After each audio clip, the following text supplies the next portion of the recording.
TNPSC group 4 தேர்வை எழுதவிருக்கும் அனைத்து நண்பர்களுக்கும் வணக்கம். 2 நாட்களாக நான் உங்களுக்கு வினா விடையை அனுப்பி கொண்டிருக்கின்றேன். நேற்று வரை 12 வினாக்கள் விடையுடன் நீண்ட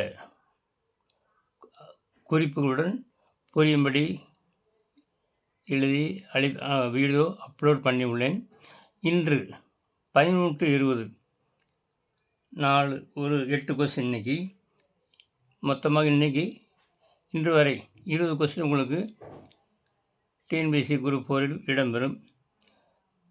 நன்றாக நான் சொல்வதை கவனித்து எளிய முறையில் இதே மாதிரி பிற கணக்கிலும் செய்து பார்க்கவும். இப்பொழுது 11வது கொஸ்டின், கொடுக்கப்பட்டுள்ள பின்னங்களில் பெரியது எது? இந்த மாதிரி பெரியது எது அப்படிங்கும்போது கீழே 2/5, 4/11, 3/7, 3/8 கீழே எல்லாமே பிரைம் நம்பர்ஸ். பிரைம் டு 8 வந்து பிரைம் நம்பர் கிடையாது, ஆனால் வேறு எல்லாமே 5, 11, 17, 8 எல்லாமே டிஃப்ரெண்ட்டாக இருக்கிறதுனால எல்லாத்தையும் பெருக்கினாத்தான் உங்களுக்கு எல்சிஎம் மீசியமாக கண்டுபிடிச்சி அதுக்கப்புறம் மேலே எது பெருசாக வருதோ அது போடுறது ரொம்ப கஷ்டமாக இருக்கும், ரொம்ப பெரிய நம்பராக இருக்கும். அதனால் அதை விட ஷார்ட்கட் மெத்தட் 2 எடுத்துக்கலாம். இப்போ 2/5, 4/7 குறுக்கு பெருக்கல் பண்ணுங்க. 11 22, 5 20, கீழே 5 11 55, அதை பார்க்க தேவையில்லை. அப்போ 22 20 எது பெருசு? 22 பெருசு. அப்படின்னா 2/5. இந்த 2/5 இப்போ எடுத்துக்கலாம். அடுத்து 2/5 3/7 எடுங்க. 2/5 3/7 இப்போ இதை கம்பேர் பண்ணுறோம். கீழே 7 35, கீழே வர்றதை நீங்கள் விட்டுடலாம், மேலே குறுக்கு பெருக்கல் பண்ணுங்கள். 7 2 14, இங்கே குறுக்கு பெருக்கல் 5 3 15, 14 பெருசா 15 பெருசா? 15 தான் பெருசு, அதாவது 3/7 தான் பெருசு. அடுத்து 3/7 3/8, இங்கே பாருங்கள் 3/7 இது வரைக்கும் 3/7 பெருசுன்னு பார்த்தாச்சு. இங்கே 3/8 கீழே 7 விட இங்கே அதிகமாக இருக்குது. அப்புறம் இது வந்து நிச்சயம் இது வந்து சின்னதுன்னு அர்த்தம். 3/8 சின்னது, அதாவது M3 24, M3 21 இங்கே சின்னதாக வருதா? குறுக்கு பெருக்கல் பண்ணாலும் அப்படி தான் வரும், ஒன்றும் பிரச்சனை இல்லை. அதனால் அதை போடாமல் நீங்கள் போடாமல் சொல்ல பாரு, வேற ஒன்றும் இல்லை. அப்படின்னா கீழே 8 பெருசாக இருக்கனால இது இதை விட சின்னது. அப்படின்னா 3/7 தான் நம்மளுக்கு பெரியது. இதுதான் விடை. இந்த மாதிரி நீங்கள் செலக்ட் பண்ணி போடணும். அடுத்து 14வது கொஸ்டின், 2x + ky + 1 = 0 என்ற நேர்கோட்டின் மீது புள்ளி 1,1 உள்ளது எனில் k மதிப்பை காண்க. இந்த நேர்கோட்டின் சமன்பாடு இது. இதில் x y முதல்ல இருக்கிறது x, அடுத்தது y. இந்த இதில் நம்ம பிரதியிடணும். பிரதியிட்டு k மதிப்பை கண்டுபிடிக்கணும். ரெண்டுமே ஒன்று தான். இப்போ 2 2 2 ப்ளஸ் k × 1 k தான், ப்ளஸ் 1 = 0. 2 1 3, அதாவது k + 3 = 0.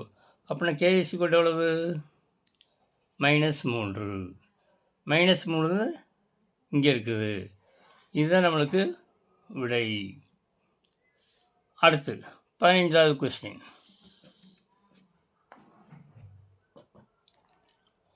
15வது கொஸ்டின் வந்து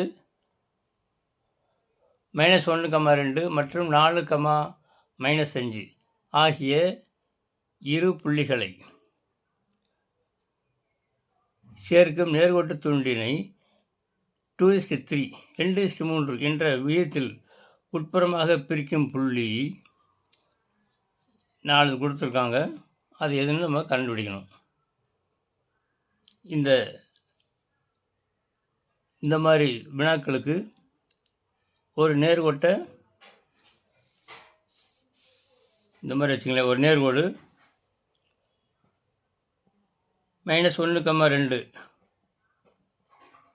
4, -5 இங்கே குறிச்சிக்கலாம். அப்படி 4, -5 இது இந்த 2 புள்ளிகளை சேர்க்கும் நேர்கோட்டு துண்டினை 2:3, முதல்ல 2 மடங்கு இதை 3 மடங்கு வர மாதிரி பிரித்தா இந்த புள்ளியின் இந்த வீதத்தில் 2:3 என்ற வீதத்தில் பிரித்தால் இந்த புள்ளி மதிப்பு என்ன, உட்புறமாக பிரிக்கும் புள்ளி பியின் மதிப்பை காண்க. இது பாயிண்ட் பின்னு வச்சுக்கலாம். இதுக்கு ஃபார்முலா வந்து point P of X comma Y is equal to, இதை எம்னு வச்சுங்க, இதை என்னன்னு வச்சுங்க. இது x1 y1, இது இந்த பாயிண்ட்டு புள்ளி x2 y2ன்னு வச்சுங்க.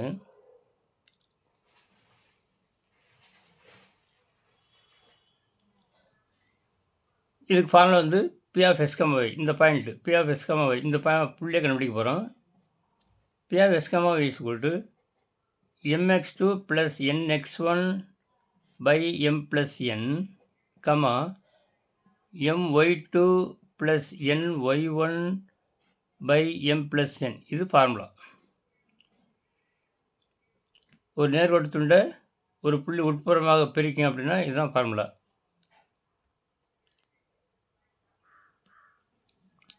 இப்போ இதில் நீங்கள் x1 y1 x2 இதில் பிரியிடணும்.